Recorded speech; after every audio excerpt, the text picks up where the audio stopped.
आगरा चौपाटी और swimming pool हादसे के बाद प्रशासन चौकन्ना है। जिलाधिकारी ने क्षेत्रीय क्रीड़ा अधिकारी को नोडल अधिकारी बनाकर सभी स्विमिंग पूल्स के रजिस्ट्रेशन के निर्देश दिए हैं।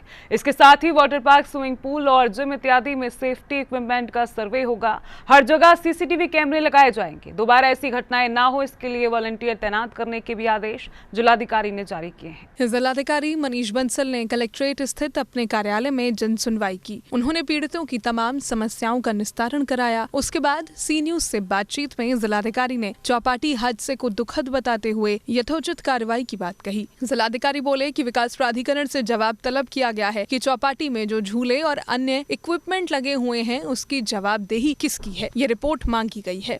देखिए, चौपाटी पे जो परसों घटना घटित थी वो एक बहुत ही दुर्भाग्यपूर्ण घटना थी और उस पर प्रशासन और पुलिस द्वारा त्वरित कार्रवाई करते हुए तत्काल प्रभाव से एफआईआर दर्ज करवाई गई और जो संबंधित इसमें दोषी उस जिपलाइन के जो संचालक थे उनको जेल भी भेजा गया।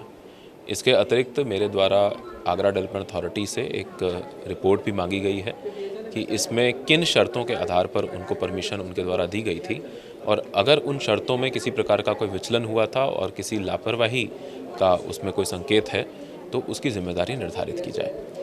जिलाधिकारी ने कहा कि शहर में जितने भी स्विमिंग पूल हैं उनका रजिस्ट्रेशन जरूरी है, जिसका नोडल अधिकारी क्षेत्रीय क्रीड़ा अधिकारी को बनाया गया है। सभी स्विमिंग पूल्स में सेफ्टी किट के साथ ही स्विमिंग पूल लगाए जाएंगे। वॉलंटियर भी तैनात होंगे। सभी स्विमिंग पूल्स सीसीटीवी कैमरे की निगरानी में रहेंगे। जो लोग स्विमिंग की ट्रेनिंग देते हैं उन्हें भी सेफ्टी के व्यापक इंतजाम करने होंगे, जिनका भौतिक सत्यापन RSO के माध्यम से कराया जा रहा है। साथ ही साथ में मैं आपको अवगत करवाना चाहता हूँ कि प्रशासन द्वारा एक खेल प्रोत्साहन जो समिति होती है उसके माध्यम से एक नया नियम बनाया गया है।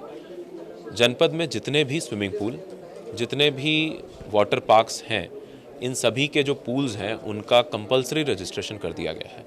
साथ ही साथ वहाँ पर सुरक्षा के दृष्टिकोण से कंपलसरीली 24 घंटे या जब तक वो पूल या जो वाटर पार्क्स हैं वो खुले रहें, वहाँ पर लाइफ गार्ड्स की उपलब्धता सुनिश्चित करवाना। दूसरा, अगर वहाँ पर स्विमिंग पूल में ट्रेनिंग दी जाती है, तैराकी सिखाई जाती है, तो वहाँ पर ट्रेंड जो प्रशिक्षक हैं, अगर महिलाएं भी आती हैं तो महिला ट्रेनर भी आवश्यक होगा। और साथ में सीसीटीवी की 100% कवरेज, किसी व्यक्ति की निजता का हनन ना हो तो चेंजिंग रूम इत्यादि को छोड़कर सीसीटीवी की कवरेज हो, ये सुनिश्चित कराने के निर्देश दिए गए हैं। इसमें अगर कोई भी स्विमिंग पूल बिना रजिस्ट्रेशन के और बिना इन नियमों का पालन किए चलाता है और ऐसा कोई मामला प्रशासन के संज्ञान में आता है तो इसमें SDM और कंसर्न्ड मजिस्ट्रेट की अध्यक्षता में एक टीम भी गठित कर दी गई है जो कि वहां पर उस पूल की सीलिंग की कार्रवाई करेगा। जिलाधिकारी ने शहर में संचालित सभी जिम संचालकों को भी सेफ्टी किट के साथ ट्रेनिंग देने के निर्देश दिए हैं। साथ ही साथ जो हमारे जिम्स हैं, क्योंकि वहाँ पर भी हैवी इक्विपमेंट्स इत्यादि का प्रयोग होता है और वहाँ पर भी सुरक्षा के दृष्टिकोण से उपाय करने आवश्यक हैं, तो यही सेम चीज़ें रजिस्ट्रेशन, सीसीटीवी, ट्रेंड प्रशिक्षक और अगर वहाँ पर महिलाओं का आवागमन है तो महिला ट्रेनर की उपस्थिति, ये वहाँ पर कंपलसरी हमने किया है। और अभी ऑलरेडी हमारे जो स्पोर्ट्स विभाग है, जो इसको नोडल बनाया गया है, RSO के पास तमाम जो ऐसे पूल्स हैं और जिम्स हैं उनका रजिस्ट्रेशन प्रारंभ हो गया है।